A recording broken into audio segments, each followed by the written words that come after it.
As you may or may not know, there are 25 manufacturers represented in Gran Turismo Sport. And when you sign into Sport Mode for the first time, you're asked to sign an affiliation contract with your manufacturer of choice, which you will then represent throughout pretty much that year of competition. The manufacturer then loans you the car to race in those competitions, and you can't change that until the following year. So the first time that these guys will be able to change their affiliations is 2019.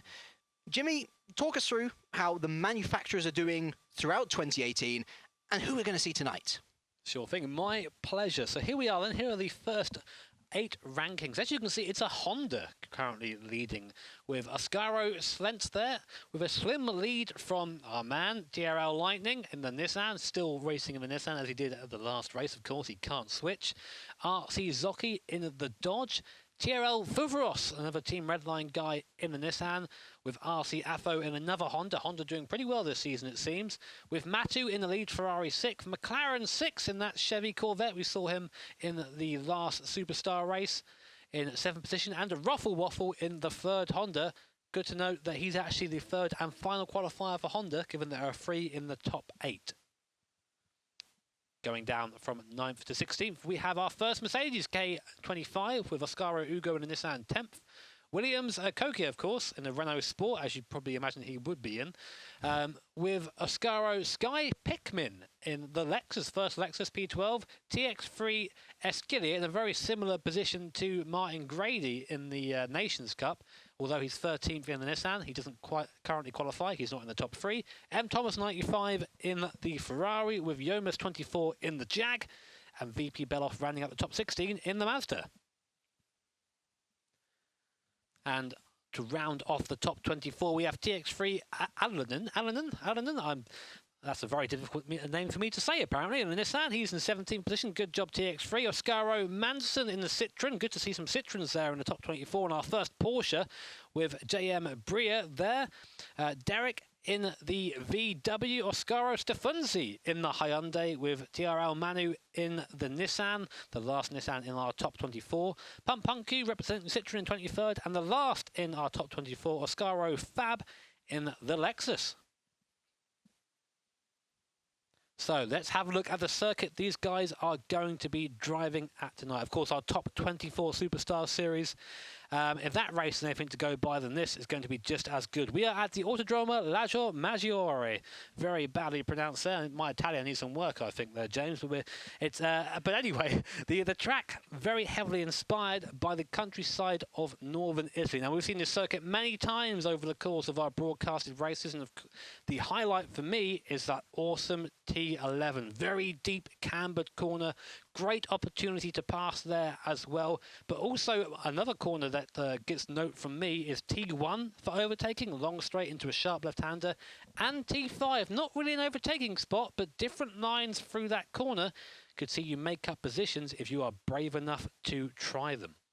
Mamma mia. I'm sure we're going to see a variation of pronunciations throughout this evening, Jimmy. We're almost ready to go for our second and final race of the night, the FIA Gran Turismo Championships 2018 Season 3, Round 6, the Top 24 Superstars Manufacturer Series race. Only 23 drivers this time around as we head towards our rolling start. So yes, drivers just having their last little preparation now. We're guessing about 14 laps of this race. So here we go, Slent leads the field. I did, of course, hint at there being an advantage for the Nissan off the line. Rolling start negates that completely, which would be all the guys in front of the Nissan will be very happy with that, I can tell you that now. And I wonder what sort of aggression we are going to see into T1. Just warming the tyres now. And here we go then, coming round the last corner for 14 laps here at Lago Maggiore. The pressure builds as Slent and Rick make their way towards the line. 2 abreast at the back. It's line astern at the front. Warming the tyres ever more. It's important on the breakdown into turn 1.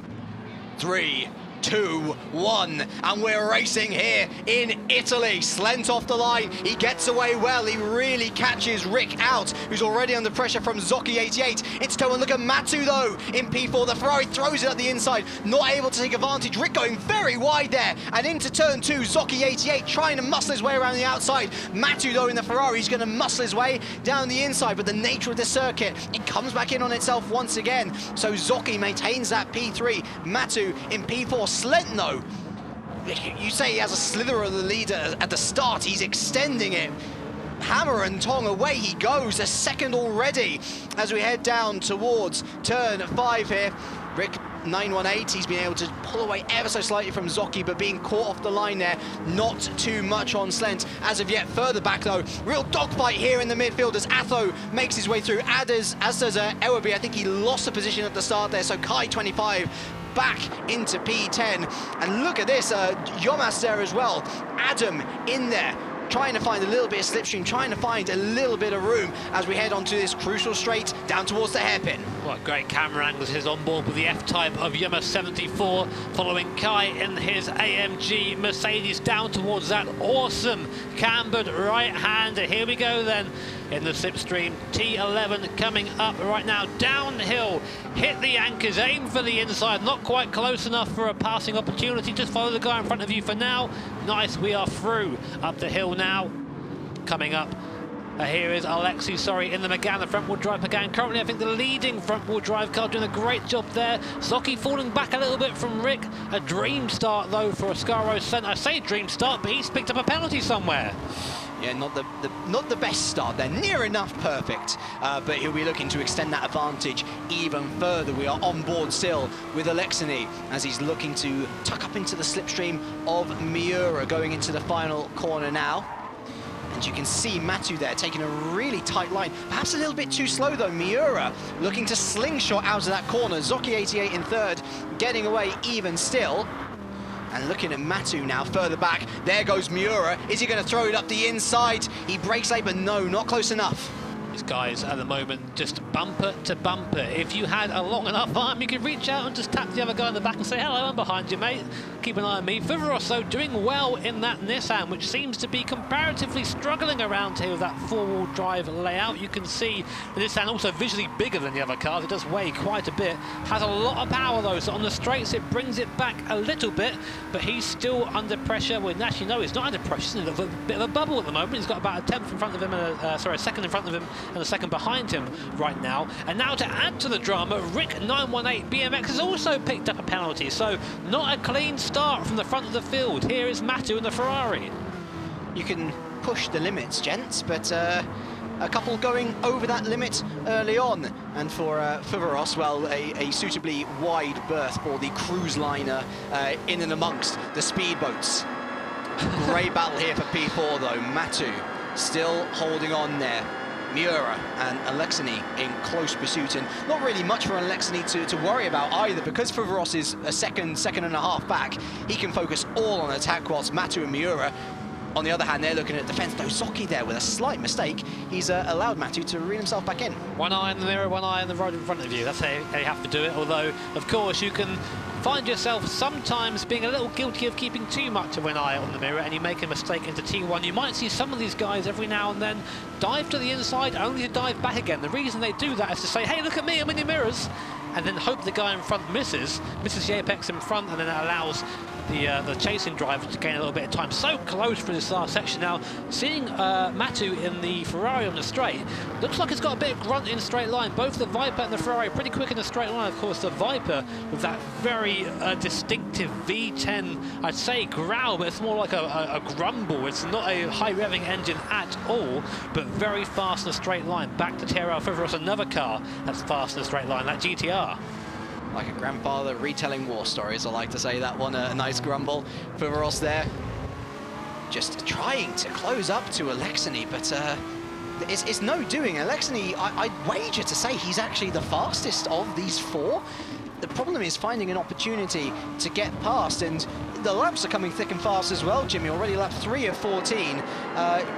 If he wants to make his way up the order, he's going to have to force the issue somewhere. Where would you think that is the best opportunity?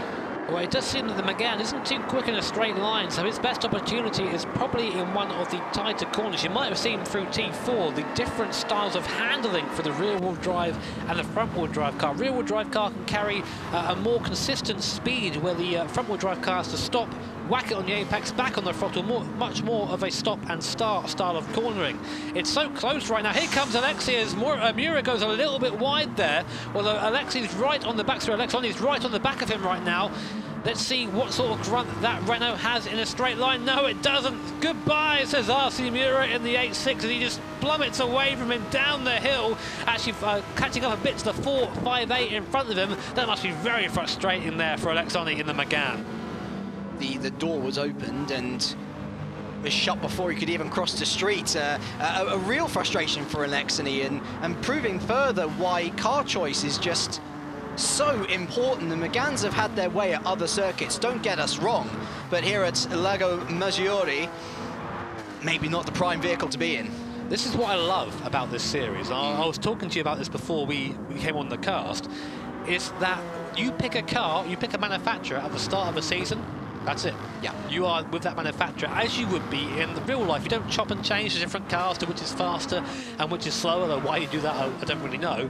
So it means these guys have to adjust themselves to any BOP changes. And saying that, RC Mura now right onto the back of that Ferrari. You never think that a McGann and a Toyota 86 GT86 would be fighting with a Ferrari 458.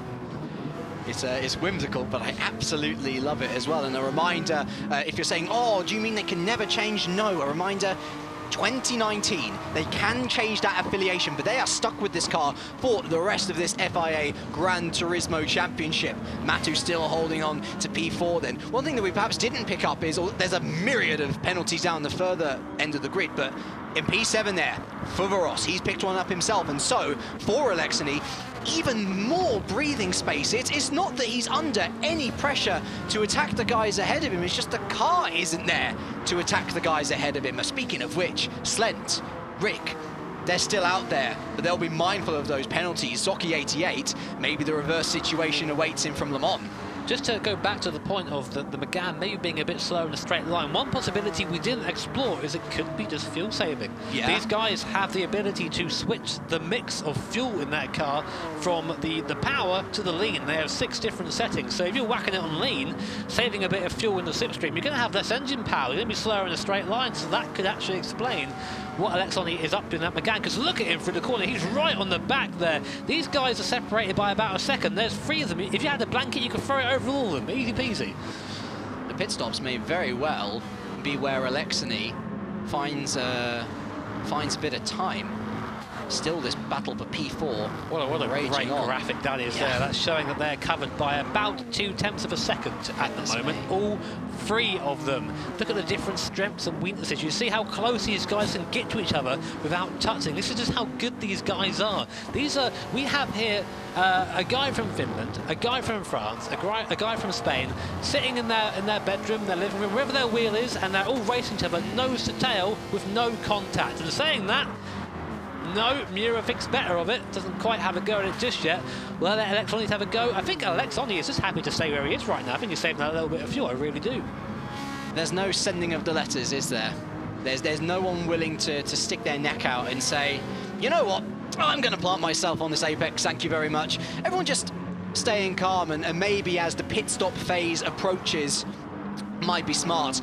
Fuvaros, with that penalty though, finds himself in a bit of peril, because that nice wide berth that we were talking about in the first 3 laps, it's disappeared as Atho has started to regain some ground, and he finds himself in a very pretty position because he's not picked up a penalty. Force Awerby behind him, he does have a penalty. Watch out for Kai 25 as well. He's been quiet this race, but he's remaining within tow of the cars ahead. And I really do think that these penalties are going to have a huge effect on this race, Jimmy, mostly because everyone is still so close together. There's no gap, with the exception of Yomas to Kai, which extends 2 seconds. And if you're watching right now wondering, what are these penalties? I don't understand. I didn't see a penalty award on the circuit. Now, Gran Turismo Sport does have a built-in penalty system. I'll get back to that, just watching, see if RC Mura is going to try anything. No, he's not. I really honestly think 5th and 6th are just saving a bit of fuel right now, because there's been numerous opportunities to get past, but they're happy just to sit there, lying astern, just driving around. The person who isn't benefiting from this, of course, is Matu. Yeah. Who the Finnish driver in the Ferrari, because he's the one displacing the air. He is the leader, so to speak, of that little pack. But just to quickly go back to what I was saying before I forget about it, these penalties are assigned if you have contact with another car, because you shouldn't be doing that in a race. It's not dodging cars, it's racing. And if you cut the track and gain time, that's when you are assigned a penalty. So both Slent and Rick have both done that at some point, which is why they have a penalty. The guys behind then, in that situation, there is Rick. Maybe that's what happened there. Right onto the grass. He touches the wall on the exit there. Just gets it wrong. You see the car getting away from it, and as the tyres start to wear, here's a replay of that. Yeah, just goodness me. Yeah, just on the grass. Is that going to allow Zocchi to come through? No, Not he was quite. a bit too far behind, wasn't he? No, but look at this now. Look at this. Here he is. He's been able to catch up the time in those first complex of corners. Of course, going onto the grass, the tyres are going to get dirty and they're going to slip. As further down, we have our first pit stops. Tijni and Matti both in. That will be a 2-stop. If they stop now, that will most likely be a 2-stop. I don't think you can get to the end of that unless you're really very easy on fuel. We'll wait and see. We did see a mix of 2-stop and 1-stop last time we raced here in the Group 1 cars. Group 4 cars, of course, very different to Group 1 cars, but we'll see. But most importantly now, Slent has a bit of a gap. He now has realistically 2.5 seconds to the next person without a penalty, which is RC Zocchi. He'll be happy with that, means he can serve his penalty. And meanwhile, the battle for 4th still rages on. I say battle for 4th, it's just a couple of guys driving around at the moment, saving fuel, it seems. Maybe that is the right way to go. Maybe these guys are trying that 1-stop. Maybe they're going to try and stretch it until the end of lap 7 come in then. You'd imagine that it's probably safe to stick with your group and match what they do. RC Zocchi, though, is into the lead. RC Zocchi, oh, not into the lead, sorry, he's into 2nd place. And that's because he's made his way through at the hairpin. Now, we didn't quite see, it might have been yet another mistake from Rick. Let's see how this happened. He was into the slipstream. Rick with not the best exit. The Viper pushing his way past. And to be fair, great attempt at a defense from Rick. But by that point, Zocchi, he had sent it. The letter is well and truly mailed. That all started on the last lap when he went wide. Yes. That all started there. As soon as he got off the course, I think his tyres are done at this point. He's really struggling. He's going backwards now. We've seen him slide a lot. That came in, of course, rear-wheel drive with rear engine layout as well. So a lot of weight over those rear wheels. Will he come in this lap? No, I think he stays out. So these guys are going to be going for the 1-stop, which will be end of this lap if my calculations are correct, and they really are. Back there, who's that into the pits? It's Atho, and he was in a big battle. He was P8 behind Fuvaros, so maybe coming in to attempt the undercut. And we talk about Kai having a pretty quiet race. He's actually made his way past Ewerby in the meantime when we've been looking at this battle for P4. So a couple of movers and shakers. We'll see where Atho comes out in the larger scheme of things. So what you do now, if you're Atho or one of the guys that pitted in, is you come out, you turn up the car to Rich, and you go out and do as fast a lap as possible. Very important to have a fast in lap and a fast out lap when you pit. If they can get that right, they'll gain some positions. But the result of that is towards the end of the race, they might be a little bit short on fuel, so they have to turn it down towards the end. They won't be able to fight as hard as those who pitted a bit later. Oh, and Zocchi 88 is off the track, and he's down to P6. I did see Rick coming back, having an attempt, but look at that. He broke far too late, got caught on the AstroTurf, had to take the long way around the corner, and he's back to P6. So all of a sudden, that worry that Slent had of Zocchi coming back, haunting him at the end of the race with that penalty, it might still be the case for Matu. We will wait and find out, but certainly that is one guy who is out the picture. You remember what I said about keeping too close an eye on your mirrors? I think that's what he was doing there. Here comes Kai out the inside of Fuvaros, the penalty in the AMG. Through he goes up into P7. Textbook manoeuvre from him, no contact, nice and easy. Fuvaros gives him the space. Now Force Urubi behind him, looks to the right in the AMG. What sort of grunt has that GTR got? Doesn't seem to have any. Here comes the AMG up to the inside. No, can't quite make it stick. Fuvaros is forced to go defensive. You can see now on board from Fuvaros in that GTR, the AMG just ahead there. And Kai, I'm sure, look at him starting to pull away easily now. He's got a much faster car. Here comes Force under the inside. Lovely. There you go, underneath, done. Looks like TRL is struggling a bit with tyre wear himself. pit stops now, I think. We'll see who comes in. This is the pit stop window, I think. Here they go. Oh, they all come in. Yeah, as I say, stick with your group. You might as well. Kai's in, Werby's in, Fuveros, you can absolutely tell that he was battling his tyres, looking at how far he was going off there at the final corner. Are we going to see another situation where 75% of the field are coming in?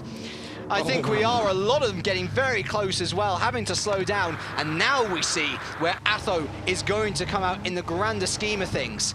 Slent's out. He's fine. Serves a bit of penalty there. That was very, very cheeky of him. Very good to do that while you have a little bit of space, really.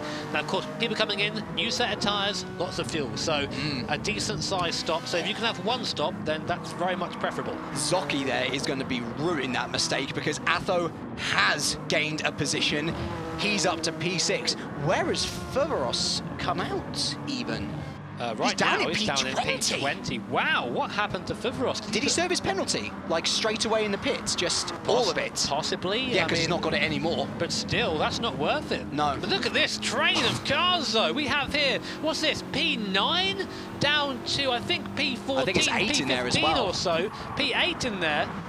Wow, there's P14, here's P15. The midfield battle, ladies and gentlemen, is far from a look at this train of cars. This is after 8 laps. This is how equal these guys are.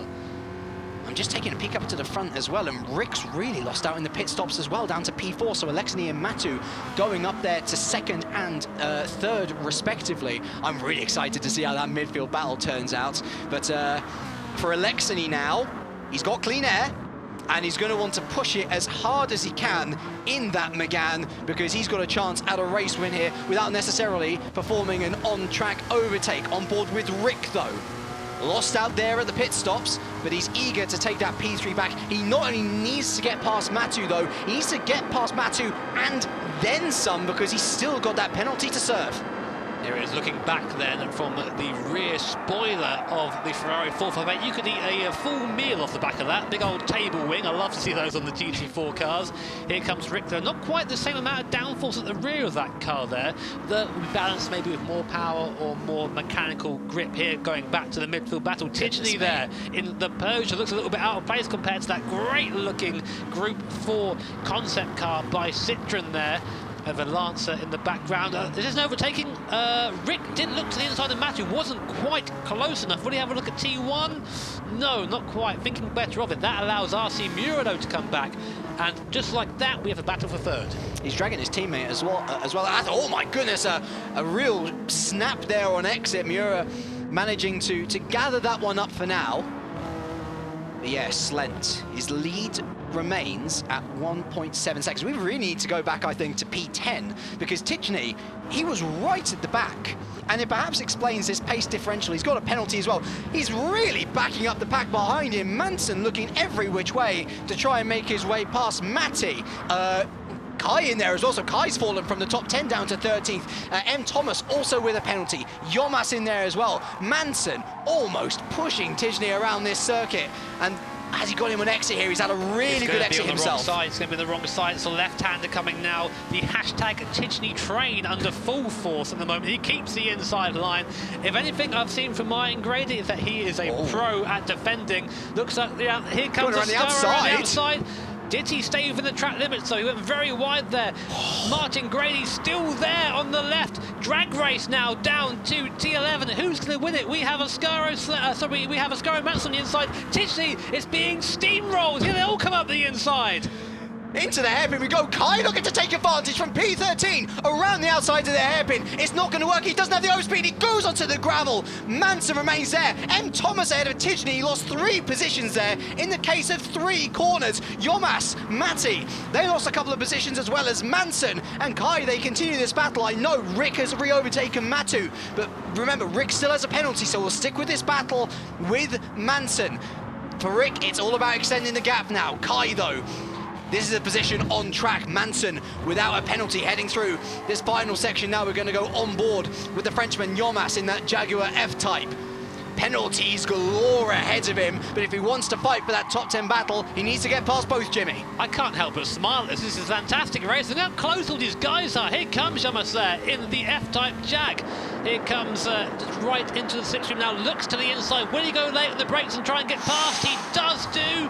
He's got the inside line. He'll have the outside though for this right-hander. Gorgeous. Tigi just does not have the grip to keep it there. Another place lost. That front-wheel drive really struggling in that Peugeot right now. Here's a replay, by the way, of Rick coming up into third place. Finally gets past Matthew. RC Mura wants a piece of the action as well, but isn't quite close enough. Rick up to third position.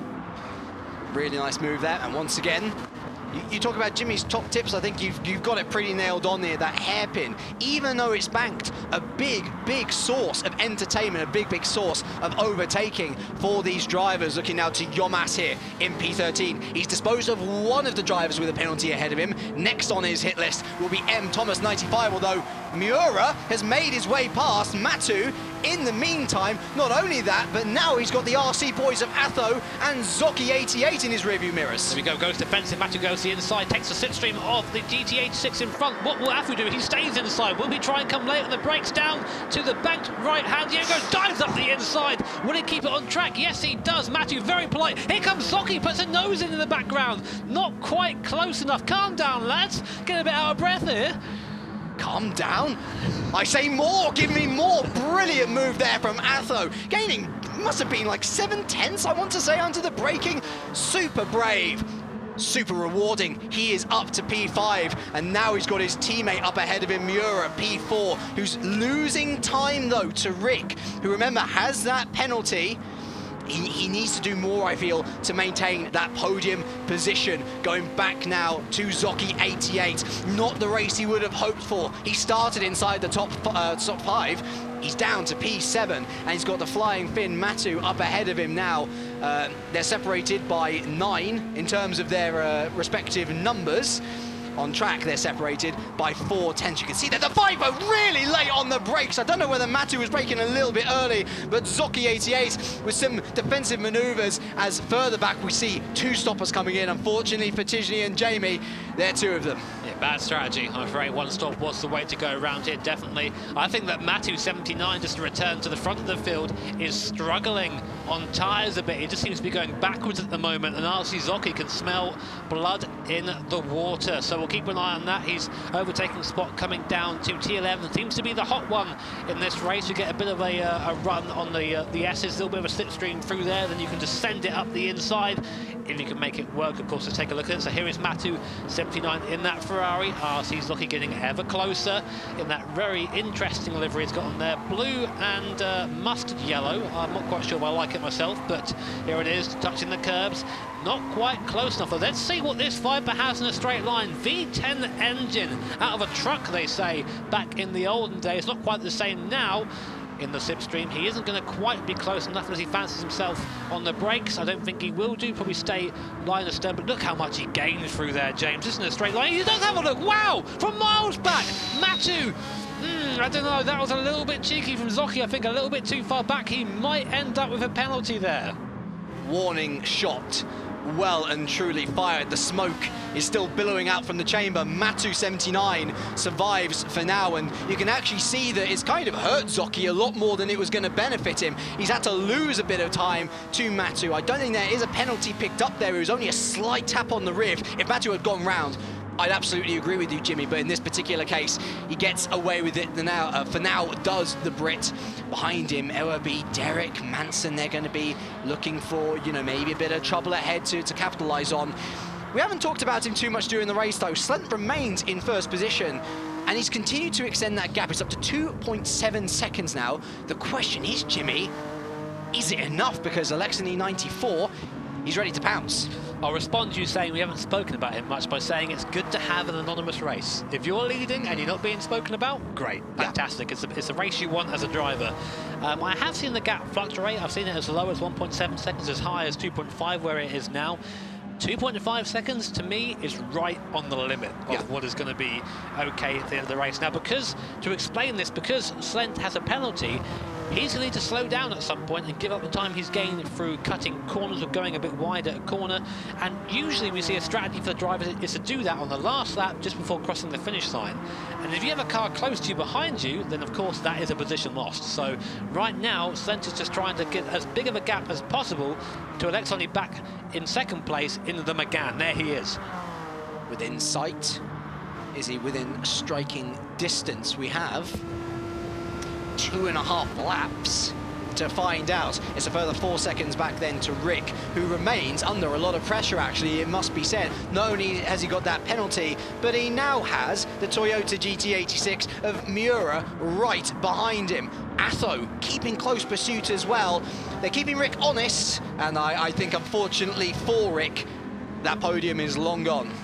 Yeah, again, it takes one silly mistake, and you end up with a penalty. You end up with having to give up quite a bit of time, which is a real shame for Rick. Of course, he's put in a good performance so far in that Porsche Cayman Group 4 car, but right now being hounded by that GT86. Again, just great to see it. I'm a big fan of the TRD livery. I've mentioned that several times already, but it's just great seeing it in action. You see Rick really pushing it. I think he struggles with tyre wear around here a little bit, because it seems as the stint goes on, he gets more and more ragged. If you're Miura, do you go for the on-track overtake, or do you particularly want to go, like, do you just want to hold stern, you know? We'll see if he does it here. I don't think he's close enough. If I were him, get it done on track, guarantee it. Yeah. Guarantee the pass. You don't know how much of a penalty he's got. Could be a couple of attempts. Yeah. Could be 2 seconds. You know, get past, get it done. So there's no question as to whether you are getting that position. The thing is, though, these guys back in third, they are not going to be challenging for the win. I think right now we're on the penultimate lap right now. Slent, I don't think he's done enough. He needs a bit more time. He needs a bit more time if he's going to keep that win from Alexoni. Well, one thing which we've got to keep in mind as well is that he did serve a bit of that penalty on pit exit, so it's not going to be as much as perhaps we're used to. Obviously, we're going to find out the answer to that question sooner rather than later. It is still Alexoni who is about 2 seconds or so back, keeping on board with this battle between Rick and Miura. Atho still there in 5th. Matu, Zocchi, Ewerby, Derek and Manson round out your top 10.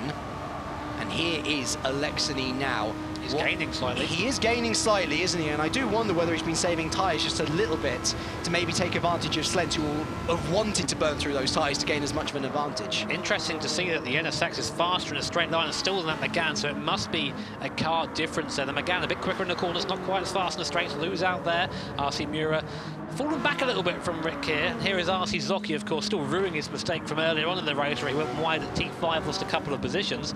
Penalty free though, which of course is important, but I don't think quite close enough to make anything from that from Rick, who is a bit higher up. He is gaining somewhat on Matu, but I think it is too little, too late. We are now almost on our final lap. Yeah, half of the penalty, or half of the field with penalties. Unfortunately, not many of them ahead of Zocchi 88 to take advantage of.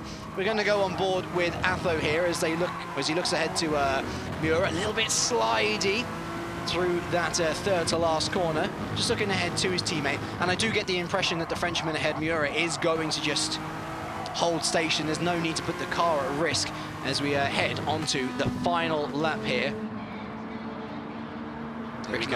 Rick coming down to T1 for the last time at this race. We have a GT86 and a Honda NSX big in his mirrors. Thing is, though, defending at this point really isn't going to do him well. He still has to set that penalty. The biggest fight right now is between Miura and Atho. These guys are fighting for position. They're both going to take Rick, and they are both going to be benefiting from that. But who will be the last person on the podium? Right now, it's looking like it'll be Miura coming down to T5. Here is your leader, Slent, going through T5 currently. Do love that Ascara livery. Very nice-looking car. Up the S's now. I don't think that Alexoni is going to gain too much through here, but it's going to be so tight on the line, James. I don't know who's going to take it. Well, let's guide our audience to the end then. We're going to go quickly back to this battle between P3 and P4. You can see there a little bit of a mistake there from Rick. Another little mistake there. It's a 1-2 section as Miura goes clean around the outside. He's going to go side by side with Rick now as they head towards the curved hairpin. We are keeping an eye on track where P1 and P2 are, but I think this is going to be a pretty easy move in the end for Miura to make as they go into the braking zone now. Remember, it's banked, so it's going to be difficult for Rick to defend this. He does brake very late, but the Toyota brakes at roughly the same time himself. He secures P3, and for Atho, that is a particularly good scenario because now the Porsche's on the back foot. Atho goes around the outside, and is he going to maintain it through this right-hand section? Yes, he is. Double whammy. For Rick, I don't think there's too much more to worry about now. He's a long way ahead of Matu, but we've got to go back to the front because Slent, he still has that penalty to serve. We're going to be coming around the final corner very shortly indeed now. Has he done enough to stay ahead of Alexei? 94. He comes to the line, he comes to the line, serving the penalty now. He goes to the inside. And he has done enough. He has taken it. That little bit on pit exit has given him the win. Slent there for Team Ascaro ahead of Alexei, 94. Mura from RC rounds out the podium with his teammate Atho in fourth. A massive switch around for position there. Rick still with penalty serve. Ends up behind Matu 79, who picks up a top 5. Zoki 88, Awerby, Derek and Manson round out your top 10. Again, the Manufacturer Series provides absolutely awesome entertainment for both myself and you, and hopefully you guys at home. Slent taking the win there as a guys having a race to serve their penalty the quickest. Not really the most exciting thing to watch at the end of the race, but luckily we were treated with great on-track action. Slent will be very happy with that at the NSX, and again, not quite the race that we thought we'd get. I'm not quite sure we get a penalty at the end, but we did get one, and that's how the races are sometimes settled. But here he is then, taking the spoils. Always great to watch this screen when you've won. Slent there taking 4,437 points, saying we are not players, we are drivers on the back of his race suit there. What a message. Some of the best drivers you're going to see online, I'll tell you that now. Why not both, Jimmy? Why not both? A strong competitor, and ultimately his win won by the beautiful job that he did in that second stint. He knew he had a penalty. He started it off in the pit lane. A genius move, honestly, which then, using up those tyres to his full advantage, pulled out enough of a gap. It was only 6/10 overall that he had to serve at the line. I mean, it's a genius move. I'm surprised we've not seen it before. We've seen a couple of the ways of serving penalties. It can change from track to track. You don't want to give up too much time. You'd rather get to the end and have a position and then sort of work on it from there. Yeah. But Slent doing it well. Lexoni again, a big mention for the fastest front-wheel drive car, that McGann there in second. RC Mura and RC Affo, teammates there, third and fourth. Gobbled over the podium a bit there at the end. The big casualty, of course, being Rick 918 BMX. That penalty in the end, putting him down to 6th position. I tell you what, it was really accentuated by the fact that Mura and Atho overtook him on track. If that didn't happen, I wager that he would have kept ahead of Matu, because ultimately 300 separating those two. Again, rounding out the top 10, we have Zoki 88. What a big opportunity missed for him, of course, going wide at the hairpin. Awerby, P8, despite the penalty, a good result for him, followed up by Derek and Manson. Yomas, 11th ahead of Kai, 25, who was in that top 10 for the entirety of the first stint, lost out in the pit stops. Fuvaros, a very similar situation, was P7, had a penalty, ended up P13, his Hungarian compatriot Adam, P14 ahead of Sky Pickman, and 3 Brits down at the bottom, Jimmy. Unfortunately for them, the 2-stop strategy was very much the wrong strategy to go with. No, I thought that as soon as we saw it. Yeah. As soon as we saw that, I thought, that's too early, you're not going to get through that. And there you go, there's a difference, 41 seconds from Tishny to the leader. He will be very unhappy with that. I know him, very competitive guy. Yes, 41 seconds will not go down well with him, I can tell you that now. Any further thoughts from the end of that race? Do we have a particular driver of the day? I mean, ultimately, Slent winning, really doing a great strategy, not just in the actual pit stop phase, but in serving that penalty as well. Alexei was pretty close. I mean, considering he was stuck in that mid-pack battle early on, struggling to get past cars because of his McGann, he played the pit stops to his advantage as well and ended up on the podium. Just seemed that he had a fast car. Yeah. But that's not always what you need in the race. You need a car that can also race. And in the straight lines, he was really struggling. You could see even in slipstreams, he was falling back from the cars in front. Had a bit more speed through the corners, but just couldn't quite translate it on track. I think he was very lucky to end up where he did in a bit of clean air. Yeah. Because then he could really put in the times the car was capable of and not have to slow down for other cars in corners, etc. And in the end, it won in P2, so I think he'd be fairly happy with that result.